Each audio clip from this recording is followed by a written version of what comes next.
Good morning all. कल हम लोगों ने जो लास्ट टॉपिक पढ़ा है वो रेनबो था, इंद्रधनुष। इंद्रधनुष के बारे में हमने पढ़ा किस प्रकार से इंद्रधनुष बन रहा था, कि बारिश के तुरंत बाद इंद्रधनुष हमें कैसे दिखाई देता है। अब हम नेक्स्ट टॉपिक की बात करेंगे।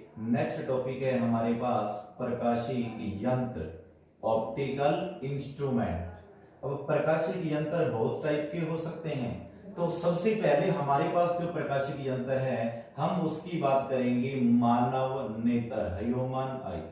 कि मानव की जो आंख है, मानव नेत्र है, वह भी एक प्रकाशिक यंत्र है, वस्तुओं को देख पाता है। तो किस प्रकार से ये काम करेगा हम उसको पढ़ेंगे, मानव नेत्र। तो हमें ये मानव नेत्र की इंटरनल स्ट्रक्चर दिखाई दे रही है कि मानव की जो आंख है, मनुष्य आंख है, मानव नेत्र है, ह्यूमन आई है, वो अंदर से इस प्रकार से होता है। तो इसका इंटरनल पार्ट है, इंटरनल स्ट्रक्चर है। तो ये क्या क्या इसमें लगा रहता है और कैसे ये काम करता है हम उसको देखेंगे। तो सबसे पहले ये क्या होता है कि जो इसका जो आकार होता है, ये एक लगभग वक्राकार, एक गोलाकार एक आकृति होती है जिसका व्यास लगभग 2.5 सेंटीमीटर अप्रोक्स होता है। कई बुक में हमें 2.4 भी मिल जाएगा, 2.5 भी मिल जाएगा। तो इसका जो आकार है लगभग 2.5 सेंटीमीटर इसका व्यास होता है मानव नेत्र का, और यह एक गोलाकार आकृति होती है, इसकी स्ट्रक्चर गोल होती है। अब इसके अंदर क्या होता है कि यह एक जो पारदर्शी पृष्ठ जो होता है उससे ढका रहता है, और इस पारदर्शी जो पृष्ठ को हम लोग अपवर्तक पृष्ठ को कॉर्निया कहते हैं, जिसका नाम कॉर्निया होता है। और कॉर्निया के बाद हमारे पास क्या है कि जस्ट इसके बाद एक एक्वस ह्यूमर, एक रस भरा रहता है इसके कॉर्निया के पीछे वाले पार्ट में। और एक्वस ह्यूमर के बाद फिर एक लेंस लगा होता है, प्राकृतिक लेंस, जो कि उत्तल लेंस की तरह व्यवहार करता है, जो बीच में से ये कठोर और किनारों से थोड़ा सॉफ्ट होता है। और उसके बाद फिर बीच वाले पार्ट में वाइट्रस ह्यूमर नामक का एक रस भरा रहता है, वाइट्रस ह्यूमर कहते हैं जिसे। तो ये इसका आगे का पार्ट जो होता है आंख के इस प्रकार से बना होता है, यहाँ पर एक जो है पुतली बनी होती है, फिर आगे एक लेंस लगा हुआ है। और फिर उसके बाद पीछे के पार्ट में क्या होता है, आंख के पीछे वाली साइड, उसमें रेटिना लगा रहता है। ये लेंस के जस्ट बाद यहाँ पर एक रेटिना लगा रहता है, और इसके साथ जो किनारों पर एक सिलियरी मांसपेशी होती है। सिलियरी मांसपेशी क्या होती है उसके बारे में देखेंगे कि कई बार हम लोगों को वस्तु छोटी है तो हम आंख को हम थोड़ा डिम कर लेते हैं, हम नजदीक से हमें देखना है तो हम आपकी फोकस दूरी को एडजस्ट करके, समायोजित करके हम उस वस्तु को देख लेते हैं। कोई वस्तु नजदीक है, अगर कोई वस्तु साइज में बड़ी है तो हमें आपको उसके अकॉर्डिंग हमें एडजस्ट करना पड़ेगा, थोड़ा और ओपन करना पड़ेगा। यदि कोई वस्तु अधिक दूरी पर है तो हमें आपको उस प्रकार से एडजस्ट करना पड़ेगा कि दूर की वस्तु को देख पाए। नजदीक की वस्तु को देखना है तो आंख को उसी के अकॉर्डिंग हमें एडजस्ट करना पड़ेगा कि वह नजदीक की वस्तु को देख पाए। तो इस प्रकार से वस्तु के साइज के अकॉर्डिंग, वस्तु के डिस्टेंस के अकॉर्डिंग हम इस आंख के लेंस की फोकस दूरी को हम एडजस्ट कर लेते हैं, जिसे हम लोग इस नेत्र की इस गुण को हम समंजन क्षमता कहते हैं। तो नेत्र का जो यह गुण होता है इसे समंजन क्षमता कहते हैं।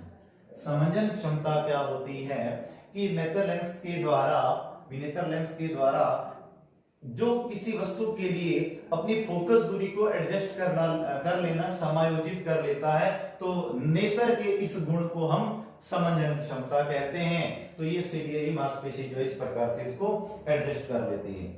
उसके बाद इस जो द्रव होते हैं, एक तो एक्वस ह्यूमर है और एक वाइट्रस ह्यूमर है। तो इन दोनों द्रवों का अपवर्तनांक लगभग समान होता है, n का मान, यानी कि इसका रिफ्रैक्टिव इंडेक्स अपवर्तनांक है n बराबर 1.336।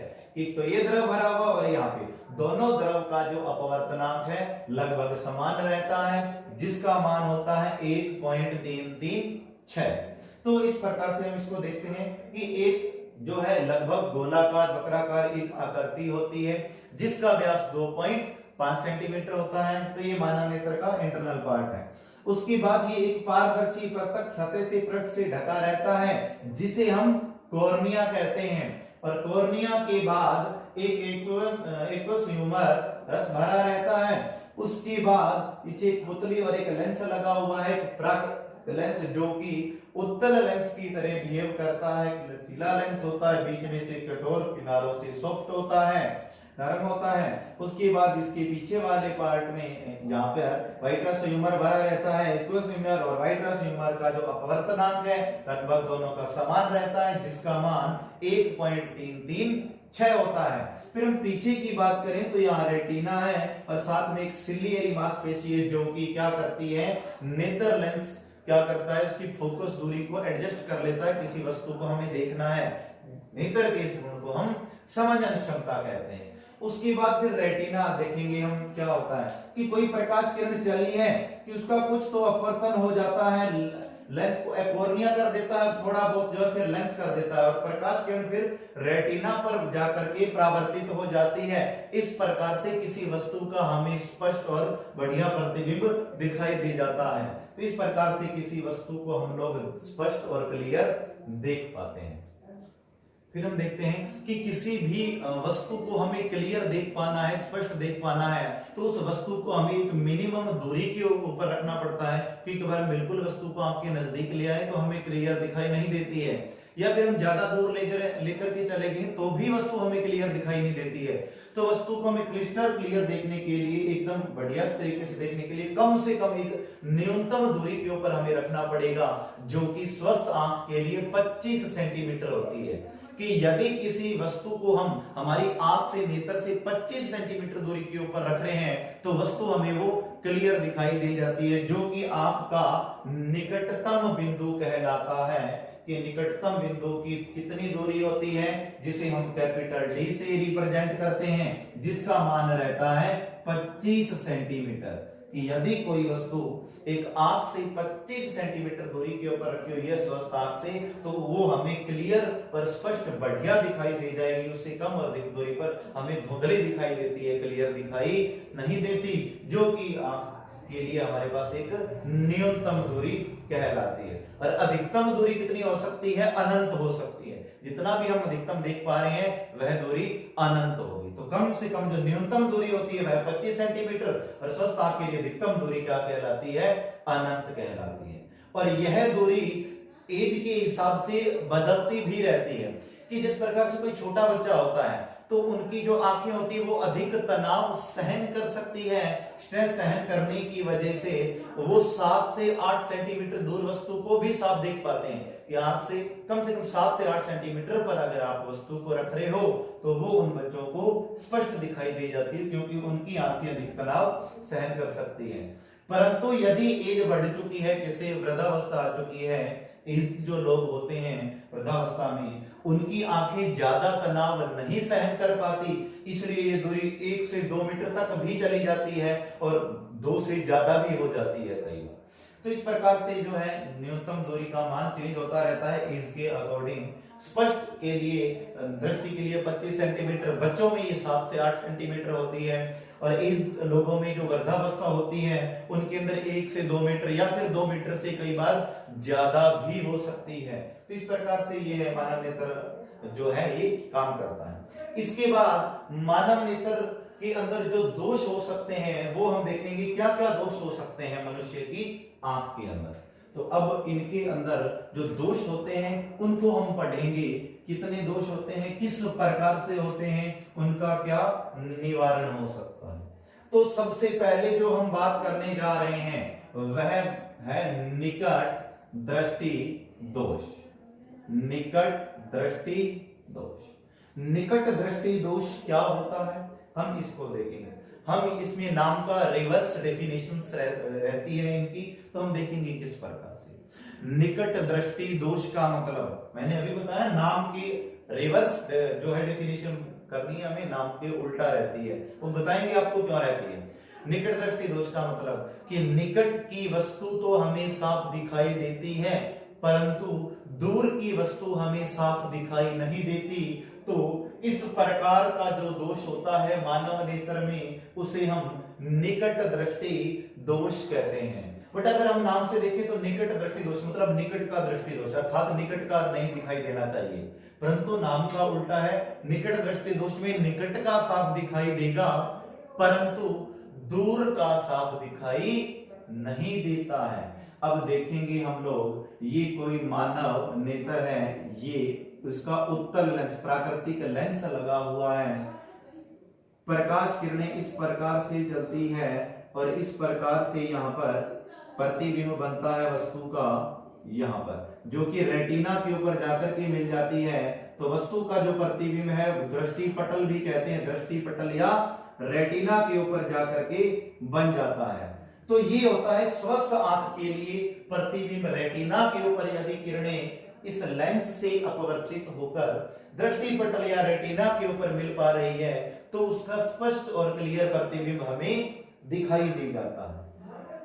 परंतु यदि निकट दृष्टि दोष हो गया है तो हम